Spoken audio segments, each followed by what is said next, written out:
आज हम लोग बाइनरी का भाग के बारे में समझेंगे। आप लोग को पिछले क्लास में हमने बाइनरी से डेसिमल और डेसिमल से बाइनरी और बाइनरी का जोड़ और बाइनरी का घटाव और बाइनरी के गुना पढ़ा चुके हैं। आज हम लोग बाइनरी के भाग को समझेंगे कि बाइनरी का भाग कैसे बनाया जाता है और उसमें जो आए हुए प्रॉब्लम को हम लोग कैसे सॉल्व करेंगे। आज हम लोग बाइनरी के भाग को सीखेंगे।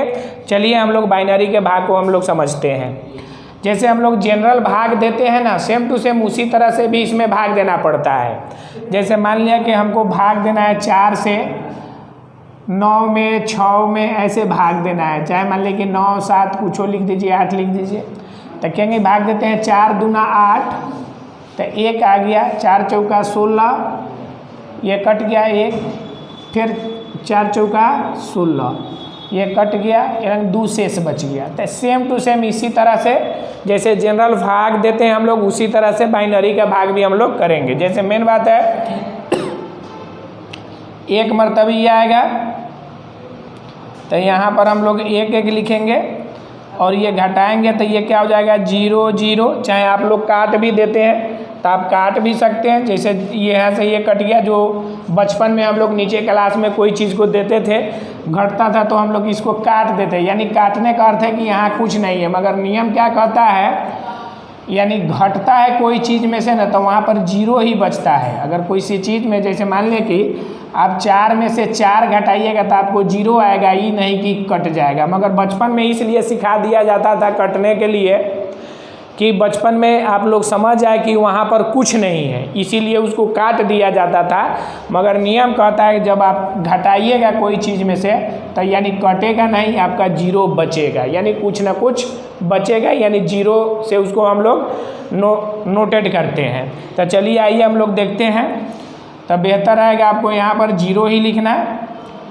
तो 1 में से 1 गया 0, 1 में से 1 गया 0। अब उसके बाद में पूरा जब कहते हैं 1 उतरेगा तो 1 में 1 1 से भाग नहीं लगेगा, तो आप यहाँ पर 1 0 दीजिएगा। तो फिर 1 उतारिएगा तो 1 मरतबे चला जाएगा, तो फिर 1 मरतबे कर दीजिएगा तो यहाँ भी 0, यहाँ भी 0 हो जाएगा।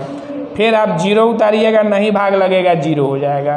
तो आपका ये बन गया। आप इसको चेक भी कर सकते हैं, जो भाज्य बराबर भाजक गुने भागफल जोड़ शेष से चेक करते हैं, तो चेक कर लीजिए।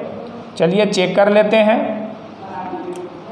भाज्य बराबर भाजक गुने भागफल जोड़ शेष, यानी 2 तरीके से आप इसको चेक कर सकते हैं, मगर हम सिंपल तरीका आप लोग के बता रहे हैं।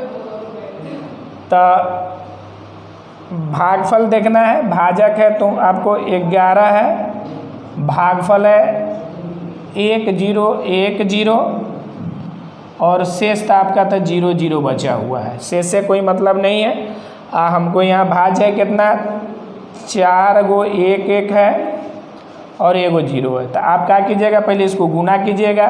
तो आपको पिछले क्लास में गुना आपको हम पढ़ा चुके हैं, तो गुना करके यहाँ पर आप देख लीजिए। 1 0 1 0 में आप गुना कीजिए 1 1 से, तो 0 1 0 1, फिर कीजिएगा 0 1 0 1, तो 0 1 1 1 1, यानी देख लीजिए आपको गुना किए हैं तो 1 4 गो 1 आया है और 1 0 आया। इसमें इस सबको जोड़िएगा आपको, ठीक है ना। तो जोड़ने के बाद भी आपका आएगा 4 गो 1 और 1 0। तो देखिए जितना यहाँ पर स्टेप है वो स्टेप यहाँ आया, अर्थात जितना यहाँ पर जो मान दिखाई दे रहा है वो मान यहाँ पर आया। इसलिए मेरा बनाया गया हिसाब क्या है, 100% सही है। तो ये आपका क्या हो गया, ये आपका भागफल हो गया,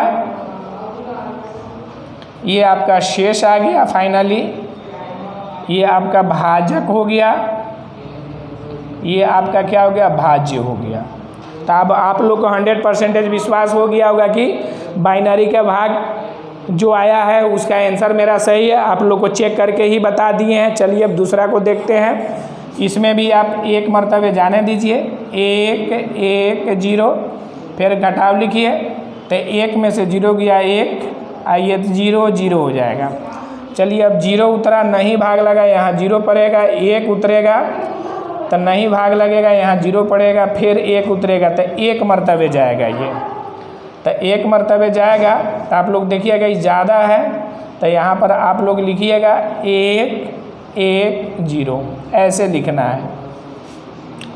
तो यहाँ पर आप लोग देख लिए 1 का 1 हो गया, 0 हो गया, और यहाँ पर क्या आ गया 1 हो गया। तो इस तरह से आप लोग देखिए ये ज़्यादा है जबकि ये कम है, आपका इतना ही रह जाएगा।